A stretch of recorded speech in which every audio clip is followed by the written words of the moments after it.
जय गुरु जी। जय गुरु जी। संगत जी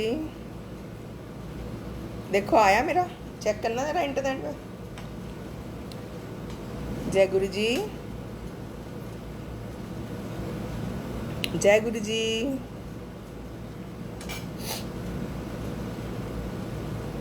जय गुरु जी।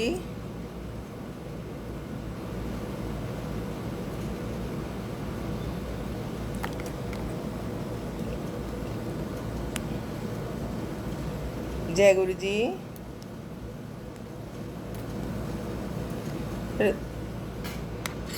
जय Guru ji. Can you hear me? संगत जी, can you hear me? Just right yes on your comments.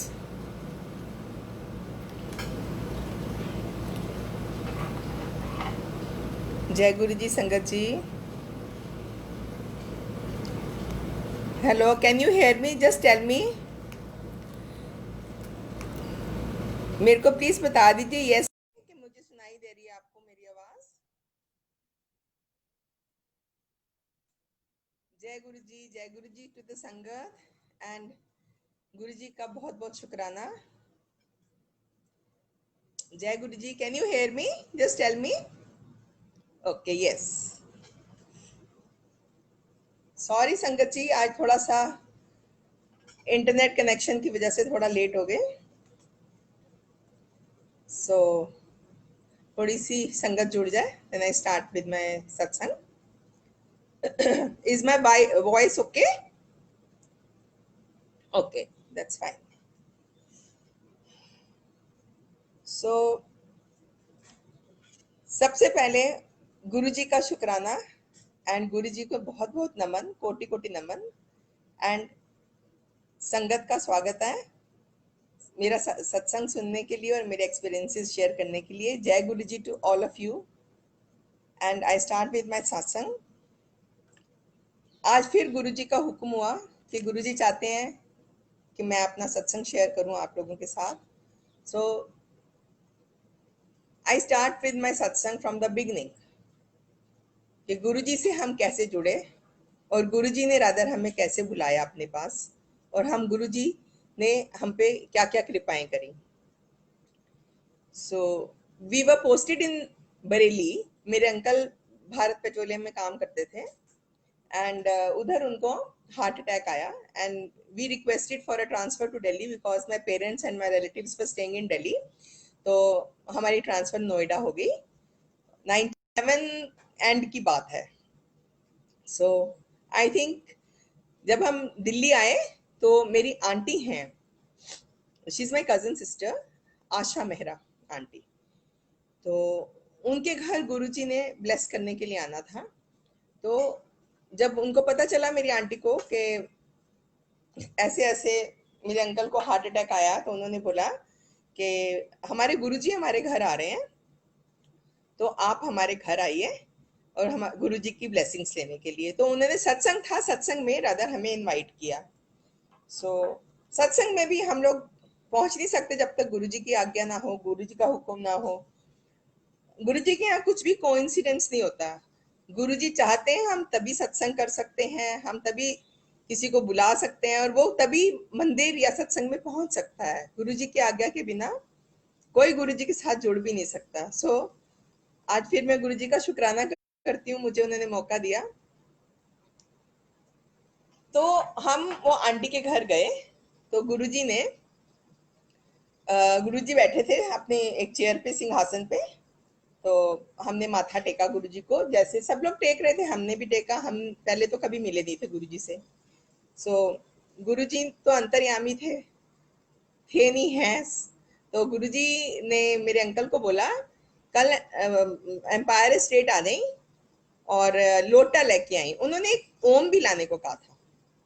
तो सो नेक्स्ट डे या उससे एक दिन बाद मेरे अंकल लोटा अरेंज किया, हमने ओम अरेंज किया गोल्ड का लेके। हम मेरे अंकल एम्पायर स्टेट चले गए। तो आई थिंक अंकल पहले अकेले ही गए थे गुरुजी के पास। तो एम्पायर स्टेट गए, बहुत देर बैठे रहे, अच्छा लगा था उन्हें, उन्हें बहुत अच्छा लगा जाके वहाँ। सो वहाँ का माहौल बहुत अच्छा था, पर वहाँ के कायदे कानूनों के बारे में ज़्यादा पता नहीं था। जैसे लोग कर रहे थे वैसे बैठ गए। चाय प्रसाद आया, चाय प्रसाद ली, लंगर प्रसाद आया। उसके बाद वेट करते रहे कि शायद गुरुजी पता नहीं लोटा मंगवाया है, बुला नहीं रहे हैं। तो गुरुजी का लोटा आया। गुरुजी ने लोटे को ऐसे करके इनको इशारा किया, ऐसे हाथ से उंगली से इशारा करते थे। तो मेरे अंकल गए, उन्होंने कुछ बोल के लोटे को ब्लेस किया और ओम को भी, और उनको बोला कि ये गले में पहन लेना ओम, और लोटे का पानी आप जितना पी सकते हैं पी लीजिए, बाकी नहाने की बाल्टी में डाल दीजिएगा। So that was the instructions given for लोटा। एंड उसके बाद आज्ञा लेके रात को काफी लेट मेरे अंकल घर आ गए, और गुरुजी ने अंकल को कहा कि 8 दिन ही आया कर। सो फ्रॉम नेक्स्ट वीक मैं भी और बच्चे भी, हम सब अंकल के साथ, we all went to Guruji's place, Empire State. So हमें भी बहुत अच्छा लगा। बच्चे तो इतने, बच्चों को अक्सर ये सब चीजें नहीं अच्छी लगती, पर मेरे बच्चे भी बहुत इंजॉय करते थे, उनको बहुत अच्छा लगता था वहां जाके। बहुत छोटे नहीं थे, थोड़े बड़े थे। देवर अराउंड, एक 10 साल का था, एक 12-13 साल का था। तो 2 बेटे हैं मेरे। एंड देन वो हम लोग, ये सिलसिला चलता रहा है। हम we used to go once a week, that's all, because Guruji की यही हुक्म था, वंस अ वीक आना है। तो इससे पहले कई पंडितों के पास, कई मंदिरों में, कई जगह हम गए, पर हमने ऐसी जगह कोई नहीं देखी कि जहाँ जाओ माथा टेको, इतना इतना प्रसाद खाने को मिलता है, इतनी इतना अच्छा माहौल है, इतनी सुंदर गुरबानी कानों में पड़ती है, लेकिन वहाँ कोई एक पैसा, 1 रुपया भी नहीं मांगता था। एक गुरु जी का दरबार है जहाँ आपको मिलता ही मिलता है, लेता वहाँ कोई कुछ नहीं है आपसे। सो कहीं कोई दान पात्र नहीं था, कहीं कुछ नहीं था, कोई डिमांड नहीं थी। गुरुजी ने कभी किसी से कुछ भी नहीं मांगा, सिर्फ ब्लेसिंग्स दी उन्होंने सबको। लिया कुछ भी नहीं है हम लोगों से, आज भी वो दे रहे हैं भरपूर ब्लेसिंग्स हमको। सो हमने गुरुजी के पास रोज जाना। रोज गुरुजी ने हमें, पहले तो चाय प्रसाद आता था, फिर उसके बाद एक कभी कभी थाल आ जाता था, उसमें खूब सारी मिठाइयाँ होती थी, लड्डू भी होते थे, बर्फी भी होती थी। तो बहुत सारी चीजें, तो गुरुजी ऐसे हाथ के साथ मसल मसल के ऐसे देते होते थे अकॉर्डिंग टू द नीड, क्योंकि वो उनका ब्लेसिंग्स और दवाई प्रसाद होता था। तो मेरे अंकल को तो बहुत सारी चीजें ऐसे इकट्ठे कर करके कई बारी बहुत मिठाई खिलाते थे गुरुजी, क्योंकि उनको शुगर थी, he was a chronic sugar patient, तो उनकी शुगर क्योर होती थी उससे। सो वो मिठाई लेते थे, हम दरवाजे के बाहर जाते थे, खा के फिर अंदर आ जाते थे हाथ धो के। फिर थोड़ी देर के बाद इशारा होता था, तो हलवा प्रसाद आता था। तो वो गुरुजी, हमने गुरुजी को अपने सामने कभी खाते नहीं देखा। गुरुजी हमेशा संगत को खिला के एंड में खाते थे। सो फिर हलवा प्रसाद बांटा जाता था। ऐसे ही एक दिन उन्होंने मेरे अंकल को, उस दिन समोसा प्रसाद भी आया, तो 3-4 तो समोसे खिलाए। फिर उसके बाद उन्होंने वो जलेबियां आई हुई थी, वो पनीर वाली जलेबियां, 3-4 वो जलेबियां खिलाई। एक शुगर पेशेंट को इतना खिलाने के बाद, शुगर नील हो तो ये तो पॉसिबल ही नहीं है ना, तो थोड़ा सा तो अंदर से डर लगता है कि इतना खा रहे हैं तो हमको शुगर बढ़ जाएगी हमारी। सो उसके बाद फिर उन्होंने हलवा प्रसाद आया, वो भी खिलाया। फिर उसके बाद लंगर लगता था, रोटी, दाल, चटनी, सब्जी, वो भी खाया गया। हम नॉर्मल वे में नहीं खा सकते ये सब चीजें, लेकिन गुरु जी के यहाँ सब खाया जाता था। सो दिस वाज ऑल हिज, उनकी कृपा थी, उनकी ब्लेसिंग्स थी। सो वो प्रसाद भी खा लिया। उसके बाद हम लोग आज्ञा लेते थे। जैसे ही आज्ञा लेने लगे तो मेरे अंकल को गुरुजी ने कहा, कल सवेरे जाके शुगर चेक करनी तो मैंने दसी अगली बार। इन्होंने कहा ओके, हाँ जी गुरुजी। चले गए। नेक्स्ट डे सुबह जब हमने शुगर चेक करी, it was normal. So we were shock कि इतना खाने के बाद सुबह शुगर नॉर्मल निकली है, बिल्कुल 100 या 105 ऐसे थी। उसके बाद फिर अगली बार गुरुजी ने पूछा, देखा हमें, तो हमने खुद ही बताया अंकल ने कि गुरुजी नॉर्मल निकली। तो गुरुजी मुस्कुरा पड़े, बोले अच्छा बैठो। फिर अंकल को अक्सर गुरुजी खड़ा किया करते थे कि अपना सत्संग सुना। सो अंकल सत्संग सुनाने के लिए खड़े होते थे, 2-4 बारी उन्होंने सुनाया। उसके बाद फिर वो कहते हैं कि रोज मैं सेम सत्संग सुनाता हूँ तो मुझे थोड़ा सा ऑड लगता है, तो पीछे जाके छुप के बैठ जाते थे कि गुरुजी देखे नहीं।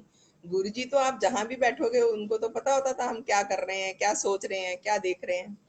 तो गुरुजी दूर से इशारा करते थे ऐसे, नोएडा वाला, नोएडा रहते थे इसलिए बुलाते थे। तो अंकल फिर आ जाते थे, फिर अंकल सुनाते थे। सो संगत जी, जो सत्संग होता है कोई भी नया और पुराना नहीं होता। न जाने आज कितने लोग नए जुड़े हैं जिन्होंने सत्संग नहीं सुना हुआ, उनको कोई मैसेज मिले सत्संग से। सो उसके बाद ये चलता रहा। गुरुजी से आज्ञा लिया करते थे हम जाने से पहले, जब वापस आते थे तो कभी गुरुजी कहते थे अच्छा आज्ञा है चले जाओ, और मजाक भी करते थे, पिक्चर खत्म, चलो चलो चलो। तो हम लोग आ जाते थे फिर, और कभी कभी हमें रोक लिया करते थे कि नहीं हले नहीं जाना, अभी रुक जाओ। सो आधा घंटा, पौना घंटा, 1 घंटा, कई बार 2-2 घंटे बिठाए रखते थे। तो हम सोचते थे भी पता नहीं क्यों क्या बात है, लेकिन when used to go back तो रास्ते में कुछ ना कुछ प्रॉब्लम होती थी, या तो ट्रैफिक जैम होता था, या कोई एक्सीडेंट हुआ है उसकी वजह से कोई प्रॉब्लम्स थी, या हमारी कोई बुरी घड़ी थी, इसलिए गुरुजी को पता होता था, गुरुजी हमें रोकते थे उसके लिए कि नहीं जाना है हले। सो जब उनको लगता था कि अब ये सब क्लियर हो गया, तो गुरुजी कहते थे ओके हुन जा। ऐसे ही एक दिन हम गुरुजी से आज्ञा लेने के लिए उठ के खड़े हुए।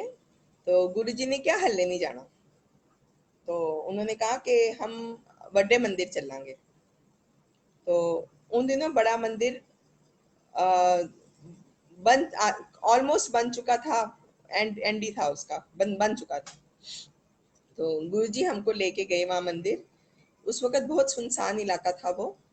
और जैसे ही हम गए, और उन्होंने 4-5 लेडीज, 4-5 आंटियां थी, क्योंकि गुरुजी सबको आंटी अंकल बुलाते थे। तो 4-5 आंटियां थी, और उन्होंने क्या कहते हैं, उनको बोले कि चलो मैं तो मंदिर खावा। जैसे गुरुजी हाथ पकड़ के हमको मंदिर दिखाने ले गए, और गुरुजी ने पत्तों को छुआ और कहा देखो इतना सोना मंदिर होएगा, एक एक पत्ता बोलूगा। So till date I go there and I touch दो स्लीव्स के, मुझे लगता है कि गुरुजी ने ऐसे बोला था। एंड देन उसके बाद बड़ा हॉल में लेके गए, फिर ऐसे करते करते सारा दिखाया। उसके बाद उस रूम में लेके गए जहाँ उनकी बेड्स बिछे हुए हैं। देवर ऐसे 2 रूम्स थे, and those rooms were, he said कि इथे मैं कैंसर का इलाज करूंगा। एक पासे अंकल नु पाऊंगा तो एक पासे आंटियां नु पाऊंगा, तो मैं कैंसर ठीक करूंगा। गुरुजी ने कहा और हमने सुन लिया कि ओके गुरुजी कैंसर ठीक करेंगे, दैट्स फाइन।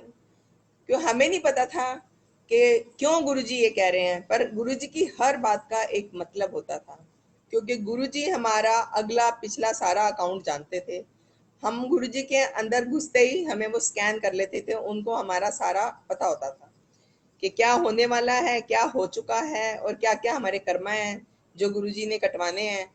क्योंकि गुरुजी कहते थे कि 90% तो कर्मा मैं कटवा दूंगा, 10% काटोगे तुम, अपने आप काटने पड़ेंगे, और वो 10% भी काटने मुश्किल हो जाएंगे सारी संगत के लिए। सो एनीवे, वो चलता रहा। उसके बाद हम लोग घर आ गए, जब बड़े मंदिर होके जब घर आए, बात खत्म हो गई। सो गुरुजी ने मुझे क्यों बोला था कि यहाँ कैंसर का इलाज करना है, वो मैं अभी थोड़ी देर में आती हूँ उस पॉइंट पे। मे बी उन आंटियों को भी वही प्रॉब्लम हुई होगी जो मेरे साथ थी, जिनको गुरुजी लेके गए थे वहां। सो टिल 2002 और 2003 we kept on going to Guruji's temple, and अचानक गुरुजी ने ही एक विचार उत्पन्न किया हमारे मन में कि अब हमको मंदिर नहीं जाना चाहिए। एक ये भी था कि गुरुजी पार्शियलिटी करते हैं, हम इंसान है ना, गलत सोचते हैं। गुरुजी ना वीआईपीस को, बहुत बहुत वीआईपीस वहाँ, बहुत बहुत मींस मिनिस्टर्स और बड़े बड़े डिग्निटरीज सब आए होते थे, और गुरुजी के पास बैठते थे, चरण सेवा करते थे, उनको दबा, एक्चुअली वो इसलिए दबाते थे, उनसे दबाते थे पैर वगैरह, क्योंकि उनको ज्यादा जरूरत थी। और जिनको ज्यादा जरूरत होती थी उनको अपनी एनर्जी देते थे गुरुजी। सो ऐसे ही बैठे बैठे एक दिन मेरे अंकल ने मुझे याद है कहा कि मेरा गला बहुत खराब रहता था बचपन से। सो जा तू भी गुरुजी नु कह। तो मैंने गुरुजी को कहा कि गुरुजी मेरा गला बड़ा खराब रहता है। मैंने जैसे ही कहा, गुरुजी ने मेरे को इतनी जोर से डांटा, गुरुजी ने कहा मैं इतने डॉक्टर की दुकान खोली हुई है, भज जाता हूँ। बहुत जोर से डांटा मेरे को और मेरे आंखों में आंसू आ गए, मैं बाहर चली गई। लोगों ने कहा कि फिर संगत के एक दो जने आए, उन्होंने कहा आंटी आप बहुत लकी हैं, आपको गुरुजी ने की डांट पड़ी, so this is a blessing from Guruji. So पानी वानी पी के मैं फिर अंदर आ गई। मतलब आई थॉट, मैंने सोचा था कि मैं लोटा वगैरह कुछ गुरुजी देंगे, मैं ब्लेस करा लूंगी, बट गुरुजी लोटा उसी को देते थे। मैं ये क्यों बता रही हूँ कि लोटा इसलिए देते थे जिसकी जीवन मरण का, जान का मतलब जाने वाली होती थी और बहुत ज्यादा खतरनाक बीमारी होती थी। ये छोटी मोटी बीमारियों के लिए गुरुजी ये सब नहीं देते थे दवाइयाँ, ये लोटा ब्लेस करके। लोटा उसी को ब्लेस कराना चाहिए जिसको बहुत ज्यादा प्रॉब्लम है, एंड बिल्कुल लोटे से बहुत प्रॉब्लम सॉल्व होती है। वो अमृत है गुरुजी का। एंड देन उसके बाद मुझे याद है कि हमने जब 2003 में जाना छोड़ दिया, एंड 2004 में मेरे, लेकिन गुरुजी का लोटे ब्लेस किए हुए का जल मेरे अंकल पीते थे, उनके दिया हुआ ओम था। हाँ, एक उन्होंने कड़ा भी दिया था मेरे अंकल को। एक दिन हम गए तो कहते हैं कल एक चांदी का कड़ा लेके आई, तो हमें समझ नहीं आई कि ये क्या बोल रहे हैं गुरुजी। हम सोचा कड़ा प्रसाद मांग रहे हैं, गुरुजी कह रहे हैं लेकर आना। तो हम देखने लग गए तो सेवादार ने बताया नहीं, उन्होंने चांदी का कड़ा मांगा है। उन्होंने फिर अंकल नु क्या भी, तू आंटी नु बड़ा गुस्सा करदा है। तो अंकल घर आके मेरे साथ ना गुस्सा भी हुए कि तुमने बताया होगा या तुम्हारी कजन ने बताया होगा, तुमने जरूर गुरुजी से मेरी शिकायत करी होगी। तो क्योंकि अंकल थोड़ा तबीयत ठीक नहीं रहती थी तो कभी कभी इरिटेट हो जाते थे, तो गुरुजी ने उनको शांत करने के लिए ना चांदी का कड़ा पहनाया था, वो आज भी उन्होंने पहन रखा है। तो उसके बाद फिर हम ने 2003 में छोड़ा और 2004 में हमारी ट्रांसफर हो गई। हम लोग, मेरे अंकल की ट्रांसफरेबल पोस्ट थी तो केरला चले गए। 2004 में गए और 2009 में हमारी दोबारा ट्रांसफर हुई। We again came to north and we were again posted in, he was again posted in Noida. उसके बाद हम 2004 में आके गुड़गांव शिफ्ट हुए। हम नोएडा नहीं रहे, अंकल यहाँ से अप एंड डाउन करते थे। एक दिन गुरुजी ने एक आंटी को मेरे घर भेजा। She is just like my cousin, she is my cousin I can say. तो उनको भेजा, वो आई मेरे घर और आके बैठ गई और बहुत देर इधर उधर की बातें करने के बाद बोली कि एक गुरुजी है। तो मैंने पूछा कौन गुरुजी? तो बोली भाटी माइंस के पास उनका बड़ा मंदिर है। गुरुजी उन दिनों हमें बच्चों को भी ब्लेस करके छोटे पोस्ट कार्ड ऐसी छोटी सी फोटोस देती थी, वो काले धागे में बच्चों ने गले में डाली हुई थी। एंड देन हमको भी दे रखी थी, एक दो बड़ी फोटोज भी दे रखी थी। तो वो सारी फोटोज ना हमारे घर में थी, वो हमने वो सब नहीं उतारी। सत्य में फटाफट मैं मंदिर में गई और मैंने फोटो उठाई और मैंने कहा ये Guruji. Then she asked me how do you know him? मैंने कहा कि ये तो हम तो जाते थे इनके पास। और सत्संग स्टार्ट हो गया। मैंने बोला गुरुजी ऐसे करते थे, गुरुजी के बारे में सब बताने लगी। एंड वो बहुत, मतलब शी वाज वेरी थ्रिल्ड के गुरुजी के बारे में सोच के, क्योंकि वो बहुत ज्यादा जुड़ चुकी थी गुरुजी के साथ। तो देन फिर गुरुजी ने खुद ही विचार उत्पन्न किया। मैंने उसको बोला कि मेरे को please, next day was Monday, she came on Sunday morning, मेरे will you take me along with you, Monday को मंदिर लेके चलोगी? मेरे अंकल ने, हमने जाना बंद कर दिया था, मेरा बहुत दिल करता है वहां जाने को। So again the journey started and we again started going to the mandir. Uncle को भी कहा कि अंकल मंदिर चलो, उन्होंने एक बारी नहीं कहा कि मैं मंदिर नहीं जाऊंगा। एंड हम लोग सब again our journey started going to mandir again. 2010 में हमारी दोबारा से हमने मंदिर जाना शुरू किया। जैसे ही हम मंदिर जाना शुरू किया, और हफ्ते में 2 बार जाते थे, मंडे को भी जाते थे और one of those days Thursday Friday Saturday Sundays, जब भी टाइम मिलता था हम जरूर जाया करते थे। एंड बहुत आनंद आता था। लेकिन उस वक्त तो इतना ज्यादा जुड़ गए फिर हम गुरुजी के साथ कि हमें गुरुजी के अलावा कुछ भी नहीं दिखता था। सो डायरेक्ट कनेक्शन गुरुजी के साथ बन गया हमारा, आई कैन से। सो संगत जी, डायरेक्ट कनेक्शन बनाइए। डोंट लिसन टू एनीबडी, इधर उधर किसी से मत पूछिए कि गुरुजी क्या है। गुरुजी की फोटो से बातें करिए, गुरुजी कहते सी है मेरी फोटो नहीं है, मैं खुद हाँ। और गुरुजी इंस्टेंट रिप्लाई देते हैं उस बात का, जो भी आप उनसे बोलेंगे। And then in 2012 now I come back the day Guruji told me कि यहाँ मुझे भी और दो चार तीन चार आंटियों को कि इत्थे मैं कैंसर का इलाज करूंगा. सो 2012 में, इट वाज सितंबर और अक्टूबर 2012, मेरे को I had been to Australia. मैं सितंबर में आई थी. मैं बच्चे मेरे बच्चे दोनों सिडनी रहते हैं. मैं वहां गई थी. वहां से जब हम वहां मुझे एक पेन उठी थी स्टमक में. So it was a different type of pain. It was बहुत थोड़े दिन रह गए थे इंडिया आने को, तो हमने सोचा इंडिया जाके हम चेकअप कराएंगे. सो हाँ, इंडिया जाके हम अपना वो कराएंगे checkup. So when I came back to India, I went to a hospital nearby my house. तो वहाँ लेडी डॉक्टर को दिखाया. मैंने सोचा ऐसे ही कुछ इन्फेक्शन हो गया होगा, यूरिनरी या कुछ ऐसे छोटी मोटी चीज. कैंसर के बारे में सोचेगा भी नहीं ना कि मेरे को कैंसर हो गया. वो बोली ये कुछ कुछ टेस्ट लिख दिए उसने, ये कराया, ये करा लो. तो एज जैसे होता है आजकल, हम लोग डॉक्टर्स के पास जाते हैं, डॉक्टर्स एक लिस्ट ऑफ टेस्ट लिख देते हैं. तो उन्होंने भी एक लिस्ट लंबी सी बना के टेस्ट लिख दिए मेरे को. मैंने भी सोचा भी एक हो रहा है ओवरऑल चेकअप तो करा लेते हैं. सो एक अल्ट्रासाउंड कराया उन्होंने. तो वो अल्ट्रासाउंड कराने गई तो डॉक्टर को कुछ दिखा होगा. उन्होंने कहा कि मैम आप ना डॉक्टर साहब से मिल के जाइएगा, जिस लेडी डॉक्टर को मैंने दिखाया था. So I said something wrong. उसने कहा नहीं, you go to the doctor, she will tell you. मैं डॉक्टर के पास गई. डॉक्टर तो बिल्कुल घबरा गई. उसने मेरा मुझे पूछा आपके अंकल का हस्बैंड का फोन नंबर देंगी आप मेरे को. I said why. मैंने दे दिया. She called him and said आप जानते हैं आपकी वाइफ बहुत बीमार है.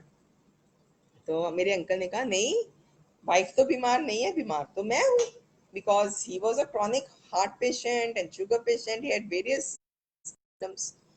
सो उसने कहा नहीं, आपकी ये मैम भी बहुत बीमार है, तो don't take it easy.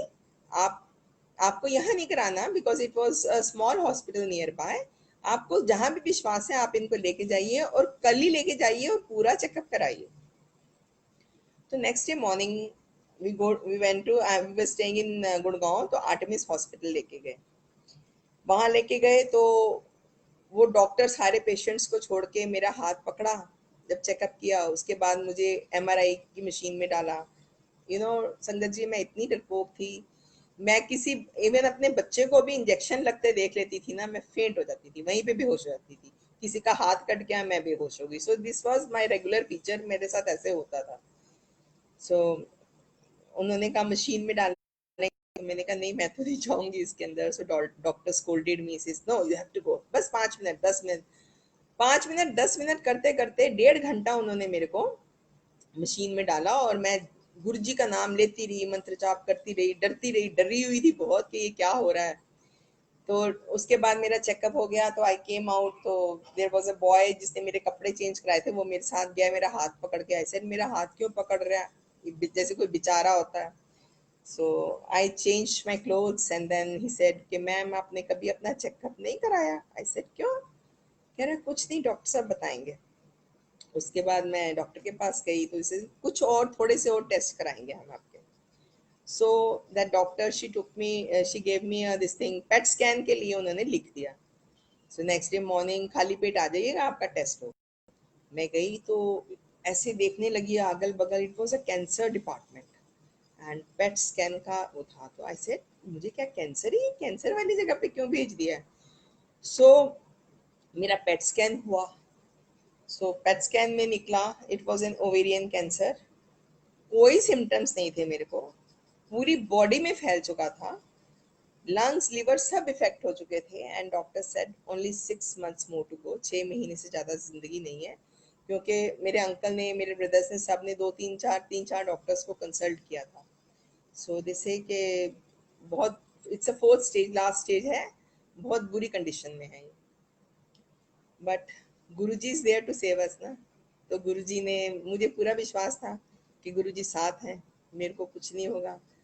So my kids also were forced to come कि आज मम्मी बीमार है, पता नहीं कितनी लाइफ है. बट आई वाज श्योर कि मुझे कुछ नहीं होगा. बिकॉज मेरे को वो 2010 और 11 में 2 साल में गुरुजी ने इतनी पॉजिटिविटी और इतनी मीन्स लगन लगा दी थी कि मेरी वो पॉजिटिव हो गई मैं बिल्कुल। मैंने कहा मुझे कुछ नहीं होने का। And then my treatment started. Treatment was a very strong chemotherapy.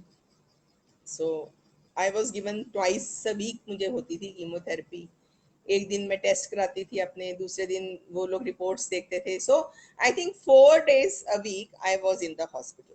4 दिन एक हफ्ते में मैं अस्पताल में ही होती थी। एंड जैसे भी मेरे को बहुत लोगों ने हेल्प किया।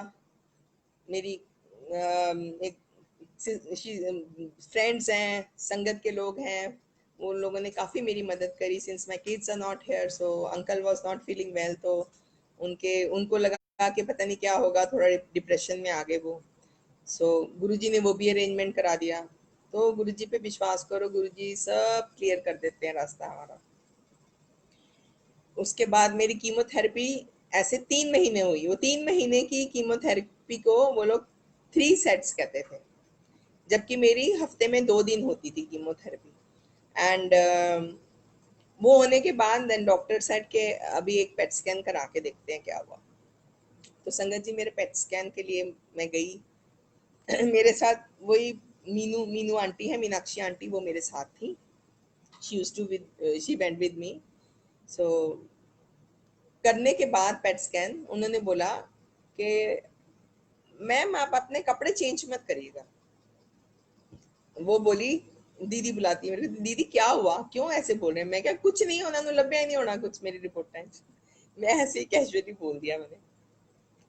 उसके बाद फिर हमने बोला हम कुछ खाएंगे, भूख लग रही है, क्योंकि वो खाली पेट होता था। इट वाज ऑलरेडी सुबह से 1 डेढ़ बज चुका था, 1 बज चुका था, तो I was feeling very hungry. And they said okay कुछ कैंटीन से खाओ। It was lunch time.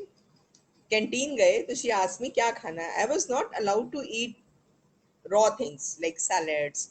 So sandwich नहीं खा सकते, उसमें कच्ची चीजें होती हैं, चटनियाँ कच्ची नहीं खानी, अलाउड नहीं थी। लेकिन गुरुजी के मंदिर जाती थी और खाती थी और कहती थी गुरुजी ए मैं खावांगी, ए मेरी असली कीमोथेरेपी है, हुन कराना ही है। हॉस्पिटल वाली तो करा आई, असली कीमो हुन कराना ही है। And I used to eat पूरा लंगर। सो गुरुजी का लंगर प्रसाद बहुत डिवाइन होता है। उसमें सारी प्रॉब्लम्स उसमें सॉल्व होती हैं। आपको किसी तरह की भी कोई बीमारी है, कोई प्रॉब्लम है, वो गुरुजी की तरफ से ब्लेसिंग्स आई है आपको। आपको खाना बहुत अनिवार्य है वो। That's very Payas I can say. वो खाना बहुत ज़रूरी है, उससे ही सारी प्रॉब्लम सॉल्व होती हैं। सो गुरुजी ने मेरे को अपना लंगर खिला खिला के ठीक किया, आई बिलीव। तो उसके बाद फिर जब हम वापस आए, उन्होंने हम कैंटीन में कहीं से समोसे की tray I. That was not a samosa time for the this thing, this was that was lunch time. वो सुबह आते थे समोसे। तो वो मीनू आंटी ने बोला क्या लाऊं? मैंने कहा कुछ भी ले आओ, वेल कुक्ड फ्राइड कुछ भी हो, लेकिन it should not be draw, क्योंकि बाहर का मैं नहीं खाती थी। सो वो समोसा और चाय ले आई। And it was a Monday का दिन। आई सेड गुरुजी ने समोसा और चाय प्रसाद मेरे लिए भेज दी, और हम दोनों हंस पड़े, हमने खाया एंड वी वेंट अगेन। वहां गए, चेकअप हुआ दोबारा, उन्होंने मेरे को मशीन में डाला। मशीन में जैसे ही डाला, उसके बाद बाहर आई तो a team of doctors were discussing. बहुत जबरदस्त डिस्कशंस हो रहे थे वहाँ। हम थोड़ा डर भी गए कि क्या बात है, ये लोग क्या कुछ खराब, कुछ और रिपोर्ट में खराबी आई है, ये लोग इतने सीरियस क्यों हुए हुए हैं? तो संगत जी वो सीरियस इसलिए थे कि मेरी रिपोर्ट्स में उनको कुछ दिख ही नहीं रहा था। जो 3 महीने पहले 4th स्टेज कैंसर था, it was spread all over my body. Lungs में भी दिखा रहे थे मेलिग्नेंस, और लिवर भी इफेक्टेड था। उनको कुछ भी नजर नहीं आ रहा था। सो ये कौन कर सकता है? हमारे गुरुजी। गुरुजी ही ये सब चमत्कार कर सकते हैं। भगवान कर सकता है, इंसान नहीं कर सकता। तो कहते हैं ना, दवा के साथ दुआ भी चाहिए होती है, ब्लेसिंग्स भी चाहिए होती है, तभी हम लोग ठीक होते हैं। So then but as per medical science they had to do my own course. उसके बाद उन्होंने मेरी सर्जरी करी। सर्जरी के बाद फिर मेरा 3 महीने और कीमोथेरेपी दी। And it was I think July 2013। उसके बाद मेरे रेगुलर टेस्ट होते रहे। पहले क्वार्टरली हुए, फिर 6 मंथली हुए, फिर ईयरली हुए, फिर 1.5 साल में एक बार हुआ। अब तो डॉक्टर ने मेरे को मना कर दिया कि you don't have to get yourself checkup because it's already so many years gone, you are as good as a normal person. So शुक्राना Guruji for giving me a new life. And Guruji को हम जितना भी means वो करें ना, शुक्राना is a very small word. So पर हर वक्त शुक्राना करते रहिए संगत जी। शुक्राना इज अ वेरी, शुक्राना करते रहिए, उनसे कुछ मत मांगिए, बस जाइए माथा टेकिए। गुरु जी को सब पता है हमें क्या चाहिए क्या नहीं चाहिए। We don't have to ask anything from Guru ji. And then उसके बाद तो एक टोटल सरेंडर ही हमारे लिए तो गुरु जी के अलावा हमारी पूरे परिवार के लिए इतनी ब्लेसिंग्स दे रखी हैं गुरु जी ने कि हमें उसके अलावा, गुरु जी के अलावा हमारा तो कोई और ठिकाना नहीं है। वो कहते ना, लोगां दे सहारे बड़े होंगे, मेरा तो सहारा एक तू। तो गुरु जी है हमारा तो सहारा, हमारे तो और कोई सहारा नहीं है। कुछ भी होता है हम गुरु जी से जाके फोटो से, मैं तो फोटो से बातें करती हूँ गुरु जी से कि गुरु जी इस तरह हो गया हम तुसी देख लो, पर ये नहीं कहती मुझे दे दो। No, I don't ask him. से चंगा करोगे माड़ा करोगे तुसी करोगे तो अड्डे ते छड़िया। सो गुरु जी नोस कि छाड़ दिता मेरे ते हुन मैं की करना है, वो सब गुरु जी जानते। सो अब मैं रिसेंट एक सत्संग सुनाती हूँ, लोगों ने सुना भी होगा, बट अगेन सत्संग रिपीट करते कराते थे गुरुजी, और गुरुजी कहते थे अपनी सारी ब्लेसिंग्स लोगों से, लोगों को सुनाओ, क्योंकि न जाने कितने लोग नए जुड़े हैं। एंड मेरे अंकल को कई लाइफ्स दी गुरुजी ने। अंकल के बारे में बोलती हूँ थोड़ा। अंकल को बहुत लाइफ्स दी। हार्ट अटैक हुआ, फिर उसके बाद उनकी कितनी तीन चार बारी तो एंजियोप्लास्टी हुई, दो बारी तीन बारी पैरालिटिक अटैक हुआ उनको। हॉस्पिटल जाते हैं, 2-3 दिन रहते हैं, वापस आ जाते हैं। ये क्या है? गुरुजी की ब्लेसिंग्स हैं, तभी आ जाते हैं। इतने बड़े बड़े अटैक्स होते हैं, गुरुजी ठीक करके घर ले आते हैं। सो भूल जाते हैं फिर हम कि गुरु कुछ हुआ भी था कि नहीं। सो ये रिसेंटली, ये 2-3 साल पहले 2017 में मेरे अंकल का ओपन हार्ट सर्जरी गुरुजी ने करवाई और बिल्कुल ठीक थे, ठीक हो गए थे मेरे अंकल। अंकल का heart is working on 30% heart. So उनके लंग्स में पानी भर जाता है वाटर रिटेंशन के कारण, तो ब्लड सर्कुलेट नहीं होता, इसलिए इसलिए उनको प्रॉब्लम हो जाती है। ओपन हार्ट सर्जरी के बाद भी हो जाती है। 18 मार्च की बात है, अभी कोरोना पीरियड में ही, अभी शुरू ही हुआ था कोरोना, तब उन दिनों ही got a severe massive heart attack. And Guruji ने इतनी पॉजिटिविटी और मेरे को ब्लेसिंग्स दे रखी हैं और शक्ति दे देते हैं कि मैं उनको सामने से, 2-4 गार्ड्स खड़े होते हैं हमारे घर के सामने है स्कूल, वहां से बुला के मैं इनको गाड़ी में डाल के आई took him to hospital मिदांता।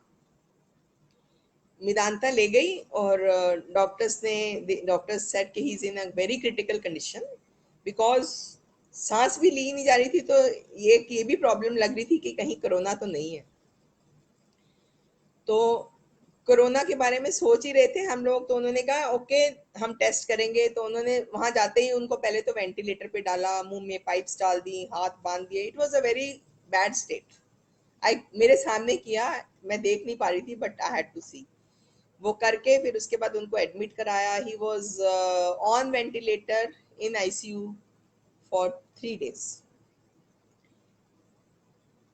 Doctors ने कहा कि आप बाहर बैठ जाइए, आप मतलब एक अटेंडेंट होना ज़रूरी है। सो सिंस मेरे को भी इम्यूनिटी प्रॉब्लम है और मैं इतनी देर नहीं बैठ सकती बाहर, तो आई रिक्वेस्टेड देम कि allow me to go home.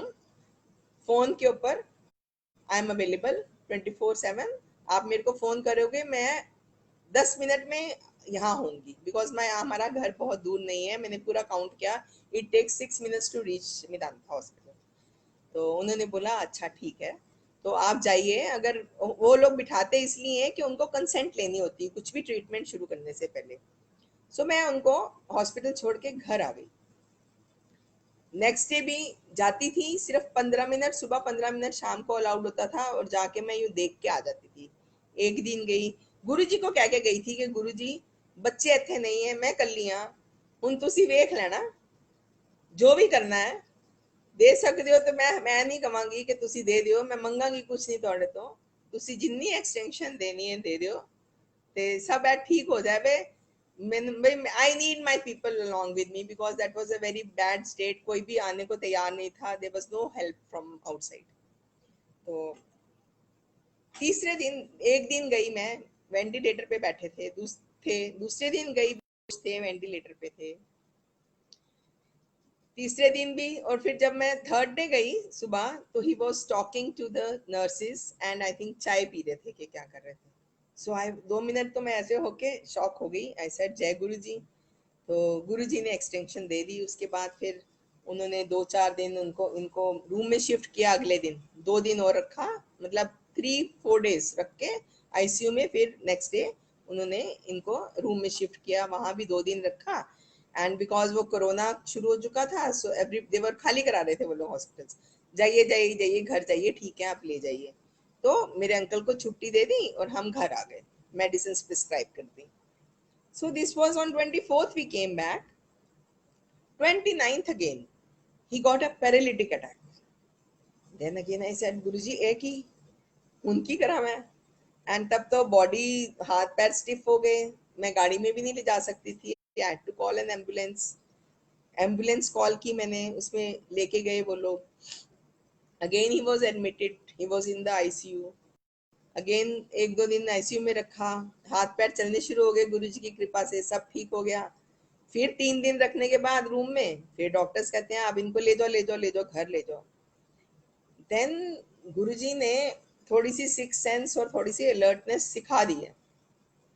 Then I told doctors, I said what if he gets a third attack, he will not survive, he said.